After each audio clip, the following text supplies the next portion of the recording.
오늘은 폭락하는 증시, 코로나 경제 위기가 다시 재현되고 있다. 송두리째 흔들리는 채권시장, 향후 마켓 전망 및 우리의 대응 방안이라는 제목으로 영상을 시작해 보겠습니다. 오늘은 팬데믹대로 시간을 되돌려 보겠습니다. 2020년 3월달 그때 당시에 갈색 달러 인덱스와 파란색 채권 금리가 평소보다 훨씬 큰 수준으로 튀었습니다. 그래서 이에 당황한 미국의 중앙은행 연준에서는 달러를 시중에 무한대로 풀면서 이 둘을 바닥으로 끄집어 내렸습니다. 그래서 그 결과 작년 3월부터 연준의 자산이 이런 식으로 무한대로 증가하기 시작했습니다. 연준의 자산이라는 것은 대부분 국채로 구성되어 있는데요. 그만큼 연준에서 돈을 많이 찍어내서 시중에 있는 국채를 매수했다, 이렇게 보시면 될 것 같습니다. 그런데 최근에는 조금 이상한 점이 있습니다. 연준에서 지금까지 꾸준히 눌러주었던 파란색 미국의 10년 만기 국채 금리가 0.5% 바닥을 찍은 이후에 조금씩 상승하더니 급기야 1.5%를 넘어섰습니다. 그래서 지금 사람들이 당황을 하고 있는 것입니다. 어라? 연준에서 국채를 꾸준히 사주는 거 아니었어? 그런데 왜 국채 금리가 튀지? 참고로 국채에 대한 수요가 증가하면 국채 금리는 떨어지고, 즉 국채의 가격은 상승하고, 반대로 수요보다 공급이 더 크면 국채 금리는 위로 상승합니다. 즉 국채의 가격은 떨어지게 되는 것입니다. 이것은 기본적으로 숙지하면서 영상을 시작해 보겠습니다. 그리고 이번에는 파란색 국채 금리와 녹색 미국의 나스닥 지수를 겹쳐서 보겠습니다. 최근에 국채 금리가 위로 튀면서 나스닥이 고점을 찍고 하락하고 있습니다. 그렇기 때문에 많은 사람들은 국채 금리 발작으로 인해서 증시가 하락했다, 이렇게 생각을 하고 있죠. 그런데 이걸 보면 조금 이상하게 생각하시는 분이 계실 거라 봅니다. 국채는 안전자산입니다. 이런 국채 금리가 상승한다는 것은 국채 가격이 떨어진다는 것이겠죠. 그런데 지금 안전자산인 국채 가격이 떨어지고 위험자산인 주가가 동시에 떨어지고 있다. 어라? 모든 자산의 가격이 지금 떨어지고 있는 것입니다. 이거 코로나 경제 위기 때와 비슷한 거 아닌가요?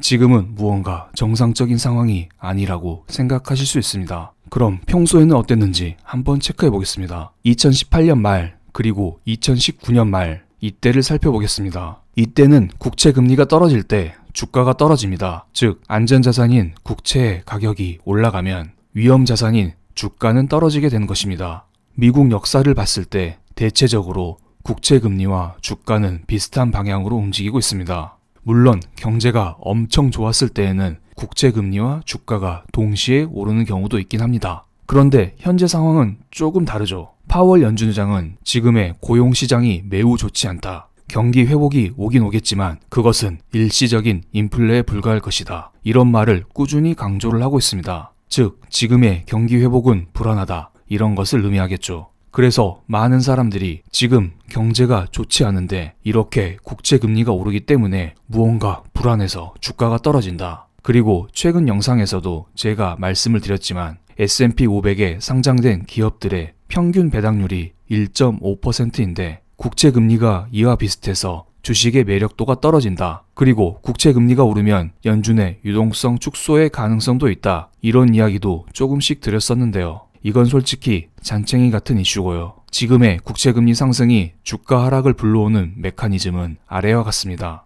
현재 경기 부양책으로 인해서 채권의 공급이 늘어날 것이기 때문에 국채금리가 조금씩 위로 상승하고 있는 것입니다. 이렇게 되면 기업 입장에서 조달 금리가 늘어나기 때문에 기업의 투자는 감소하게 되고, 이것은 기업의 가치를 나타내는 주가의 하락으로 이어지게 됩니다. 이것을 바로 구축 효과라고 부릅니다. 정부의 경기 부양책 같은 확대 재정 정책으로 인해서 이자율, 국채 금리가 상승하여 민간 소비와 투자 활동을 위축시키는 효과라고 합니다. 구축 효과 별로 좋은 건 아닙니다. 정부에서 잘 살고자 경기 부양책을 실시했지만 결국에는 민간 소비와 투자 활동을 위축시킨다고 합니다. 어쨌든 미국에서는 잘 살고자 경기 부양책을 실시하고 있는데요. 오히려 이게 독이 되어 국채 금리 상승으로 돌아왔습니다. 그럼 정부에서 경기 부양책을 실시했다면 연준에서는 추가적인 양적 완화를 통해서 국채 금리를 낮춰주면 되겠는데요. 그럼 이러한 구축 효과가 발생하지 않겠죠. 그런데 제가 최근 영상에서 아직 연준에서 국채 금리를 낮출 생각이 없어 보인다, 이런 말씀을 드렸습니다. 이와 관련된 영상은 오른쪽 위에 링크로 띄워드리겠습니다. 연준은 우리를 속이고 있다고 말씀을 드렸습니다. 그럼 지금 논란의 국채금리를 한번 체크해 보겠습니다.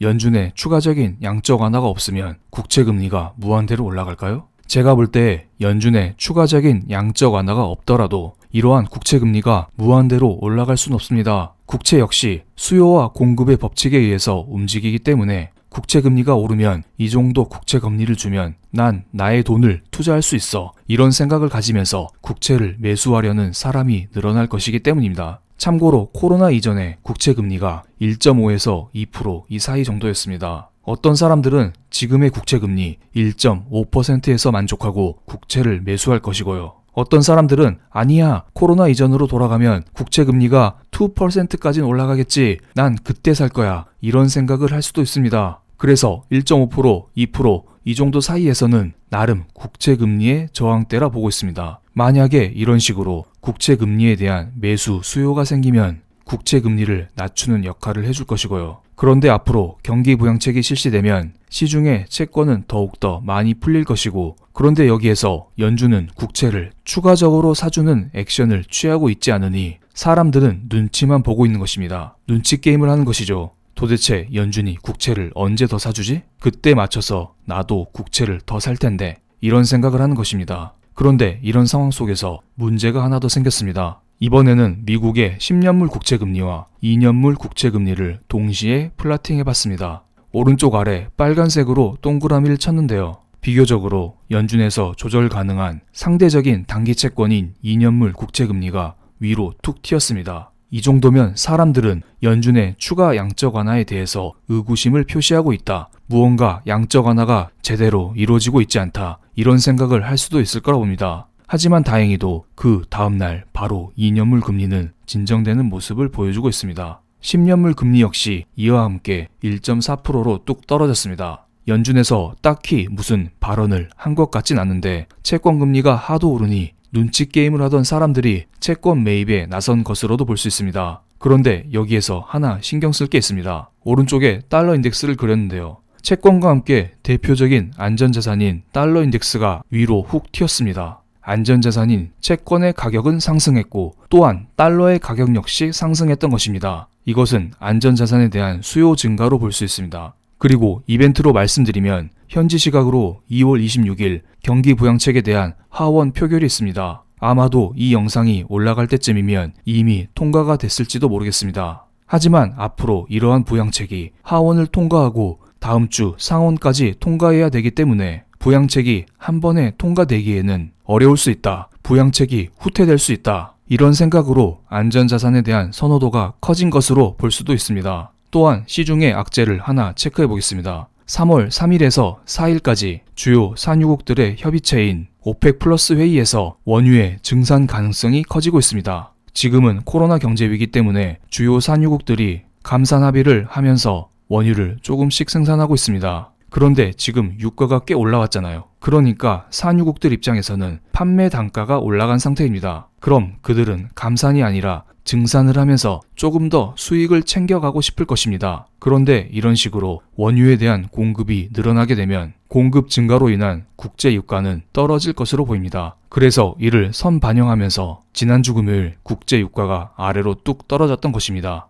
실은 며칠 전에 사우디아라비아는 이미 3월 4일 오펙 회의에서는 증산을 할 것이다. 이것을 미리 통보한 상태입니다. 그렇기 때문에 이로 인한 불안감으로 인해서 지금 안전자산인 달러와 채권의 수요가 증가하고 있다. 이렇게 볼 수도 있을 것 같습니다. 시장이 매우 좋거나 연준에서 추가적인 양적 완화에 대한 의지를 확실히 밝혀준다면 이러한 증산 이슈에 대해서 시장이 크게 반응을 하지 않을 수 있습니다. 하지만 요즘처럼 불안한 장세에서는 이러한 조그만한 이슈 하나하나에도 시장이 충분히 반응을 할 수 있다. 저는 이렇게 보고 있습니다. 미국의 10년물 국채금리를 보면서 연준의 유동성 이슈를 체크해 보겠습니다. 지금 국채금리가 박스권에 들어가자마자 1.5%, 1.6% 여기를 맞고 아래로 떨어졌습니다. 그렇기 때문에 당분간 국채금리는 진정되는 모습을 보일 수 있을 것 같습니다. 하지만 국채금리 문제는 경기 부양책이 가시화되면 다시 오를 수 있으니 늘 체크는 해야 될 것으로 보입니다. 또한 3월 달에 사우디 증산 이슈까지 겹쳤기 때문에 당분간 증시는 눈치 보기 장세가 지속되지 않을까 하는 생각이 듭니다.